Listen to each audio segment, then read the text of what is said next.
Welcome to This Explainer. Today, we're doing something a little bit different. We're literally peeling back the layers of a narcissist's mind to figure out exactly how they respond when they're caught, their, frankly, incredibly twisted view of remorse, and what is actually driving their bizarre, often super painful relationship dynamics.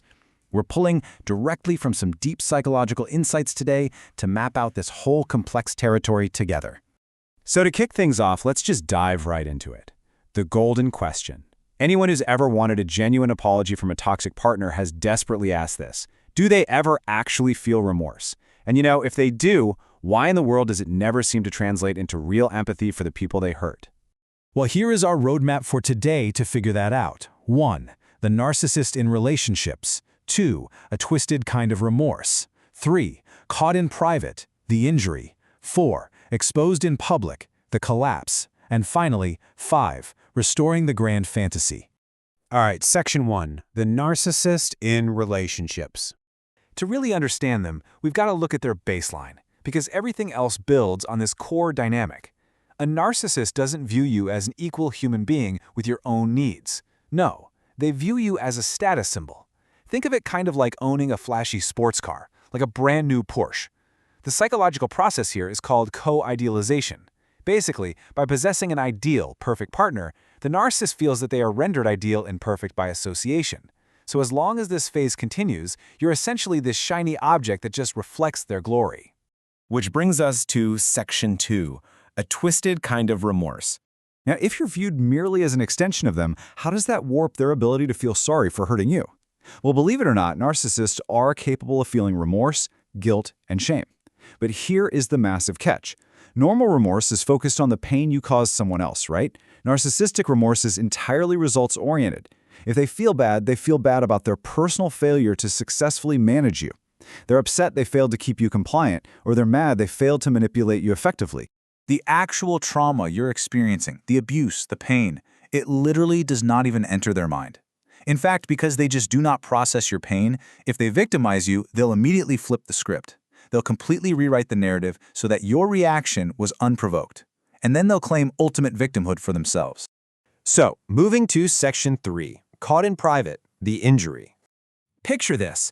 What happens when you confront this person with their own bad behavior behind closed doors? When you criticize them or force them to face reality in private, it causes what psychologists call a narcissistic injury. Since they have this incredibly brittle, fragile self-esteem, hitting them with facts makes them feel this fleeting flash of resentment. But I mean fleeting, like a microsecond, because almost instantly their grandiose defenses kick back in and they go right on the attack to neutralize you. And how exactly do they attack? Well, they launch into externalized aggression. Their number one goal is to eliminate you as a credible source of information. They'll devalue your intelligence, literally telling you you're too stupid to understand. They'll use attribution error, which is basically telling you that you're fundamentally a bad person. And they might even go as far as accusing you of being the actual abuser in the relationship. To pull this off, they retreat into this fascinating yet wild psychological defense mechanism called splitting. And get this, splitting is basically the moral default for toddlers under the age of 2. The narcissist literally reverts to the emotional logic of a child, completely fracturing reality so that they are the flawless all-good angel and you are the all-bad villain. In private, this black and white absolute division is exactly how they shield themselves from your criticism. Okay, let's look at Section 4, exposed in public, the collapse. So we talked about private confrontation. But what if you expose them, criticize them, and humiliate them in front of an audience they actually value? This is totally different. When everyone is watching and witnessing and maybe even smirking, a simple injury morphs into narcissistic mortification. This is absolutely devastating for them. A process called decompensation kicks in, meaning their public defenses totally, utterly crumble. They can't just dismiss you anymore. The fortress falls, and they are left completely unprotected to face this overwhelming internal monster of shame. I love how the source material puts this. It says, narcissism is the firewall between the shame and the narcissist. When it falls, he is skinless. It's so visceral, right?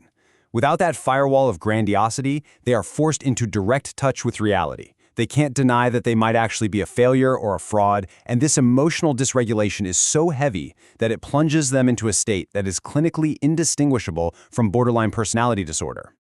To put into perspective just how overwhelming this state of mortification really is, check out this number, 11%. That's the suicide rate for borderline personality disorder. It's the leading cause of death for that condition. And that proves that for a narcissist, facing direct reality and their own shame without their defenses, it isn't just uncomfortable, it is literally life-threatening. The alternative to fixing this shame is just unbearable for them.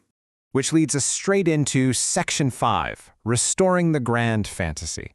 So they're drowning in this unbearable shame, right? They have to build an escape hatch, and fast. To survive this mortification, they will adopt one of two extreme solutions to instantly rewrite history. Option 1 is the internal solution. They convince themselves, I orchestrated this humiliation. I fed her the wrong information on purpose. I'm the puppet master. That restores their delusion of being a godlike figure in control. Or, Option 2, they go with the external solution, leaning heavy into paranoia. She is evil. Everyone laughing at me as part of this huge vindictive conspiracy. And just as a side note, this external solution is exactly what often sparks stalking and aggressive smear campaigns. Now, because a god always has to be in control, they'll go to pretty shocking lengths to maintain that illusion. Sometimes they'll actually preempt the collapse entirely. If they even vaguely sense you're going to leave them, they will consciously push you into a compromising situation. They might introduce you to other eligible partners or push you towards substance abuse, literally orchestrating your downfall or infidelity. Why on earth would they do that? Because when the breakup inevitably happens, they retain absolute control of the narrative. They can tell themselves, I made her do this. I pulled the strings. And this all circles back to a really crucial concept, the paracosm. The narcissist exists in this deeply internalized, highly curated fantasy world. They are fundamentally terrified of true, unmediated reality. This is exactly why therapy so often fails with them. You can't analyze a narcissist's behavior as if they're an adult operating in the real world with normal goals. At their core, they are a traumatized child constantly converting terrifying reality into an elaborate, filtered fantasy where they always win. And because they live in this fantasy, many highly intelligent narcissists actually know, deep down in their unconscious, that they're one step removed from reality. This actually gives them imposter syndrome, but it is wild how differently they experience it. For us, normal imposter syndrome causes unpleasant anxiety, dissonance, and a fear of being found out. Narcissistic imposter syndrome, on the other hand, it causes genuine elation. To them, it is the ultimate proof of their superiority.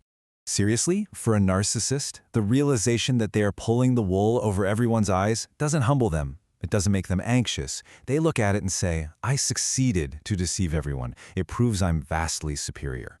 If they're tricking everyone and getting away with it, hiding in plain sight, well, to them not just proves everyone else is an idiot, and they are operating on this unmatched genius level. So as we wrap up this explainer, I really want to leave you with a provocative question to chew on.